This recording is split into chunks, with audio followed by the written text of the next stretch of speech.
तो पहले हम प्रश्न को एक बार अच्छे तरीके से पढ़ लेते हैं, उसके बाद इसे हल करेंगे। तो प्रश्न में दिया है, राजेंद्र, ठीक है, अपनी यात्रा की आधी दूरी तय करने के लिए 40 किलोमीटर प्रति घंटे की औसत चाल से अपनी कार चलाता है और उसके बाद वह अपनी चाल को 60 किलोमीटर प्रति घंटे तक बढ़ाता है। वह अपनी यात्रा 7 घंटे में तय करता है। इस यात्रा में राजेंद्र की औसत चाल क्या होगी? ठीक है, तो ध्यान से देखेंगे ये क्वेश्चन कहना क्या चाह रहा है। क्वेश्चन कह रहा है आधी दूरी तय करने में 40 किलोमीटर और उसके बाद जो बची हुई आधी दूरी है उसको 60 किलोमीटर प्रति घंटे की स्पीड से तय करता है। ठीक है, तो जो दूरी जो है दोनों के लिए बराबर है। अगर दूरी बराबर होती है तो हम इसको फॉर्मूले की मदद से भी कर सकते हैं, सूत्र जो कि है 2xy upon x plus Y. ध्यान रहे ये सूत्र तभी लगेगा, तभी काम करेगा जब दूरी हमारे पास बराबर दी रखी हो। ठीक है, और हमारे पास दूरी बराबर दे रखी है। तो x क्या है? x है पहली चाल और जो y है वो है दूसरी चाल। ठीक है, दूसरी चाल। तो इसका मान रख देते हैं और सॉल्व करके दिखा देता हूँ। 2x का मान क्या है? 40 और y का मान क्या है?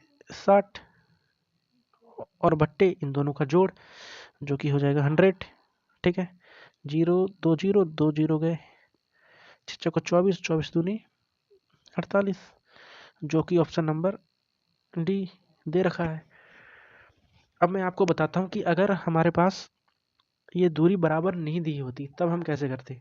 ये फॉर्मूला तभी लगेगा जब हमारे पास डिस्टेंस जो है वो बराबर दे रखा होगा, तब ये फॉर्मूला काम करेगा। ठीक है, अभी मैं आपको बताता हूँ कि अगर दूरी समान नहीं दी होंगी तब कैसे करेंगे। इसको साफ कर देता हूँ।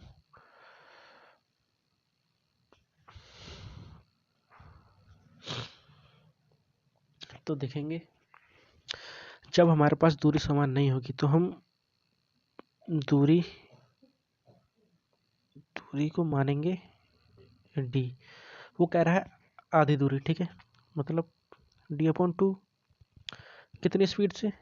40 प्लस डी अपॉन 2 कितनी स्पीड से? इंटू 60 कितने टाइम में? 7 घंटे में। टोटल टाइम हमें दे रखा है। ठीक है, तो फॉर्मूला तो यही होता है, speed equal to distance upon time. Time बराबर क्या होता है? Distance upon speed. तो हमने भी तो वही किया है। एंड डी फॉर डिस्टेंस आधी दूरी, इसलिए 2 से डिवाइड किया है, डी अपॉन 2। उसके बाद एस से डिवाइड किया है, तो अगर नीचे 40 को लिखेंगे तो ये डिवाइड में ही तो आएगा। अब इसको अगर हम सॉल्व करते हैं तो ये होगा डी अपॉन 80।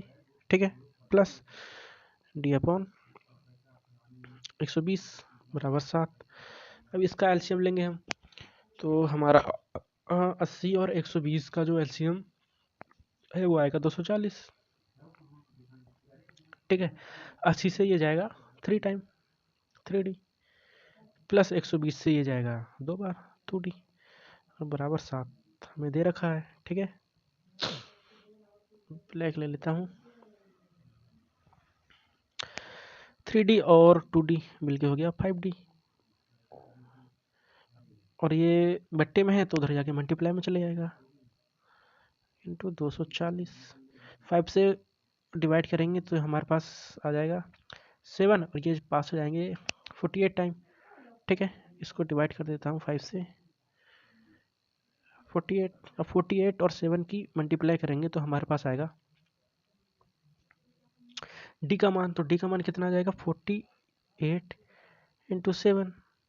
तो औसत जो स्पीड होता है उसका फॉर्मूला क्या होता है? उसका फॉर्मूला होता है टोटल डिस्टेंस, मतलब कुल दूरी, बटे टोटल टाइम। ठीक है, कुल समय।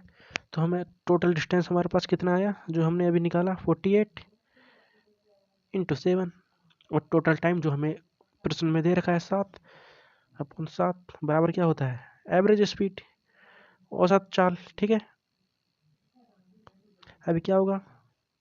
7 से 7 कैंसिल हो जाएगा, हमारे पास कितना हो जाएगा? 48, जो कि हमने पहले ही फॉर्मूले में रख के निकाल लिया था। Option number D. धन्यवाद, थैंक यू।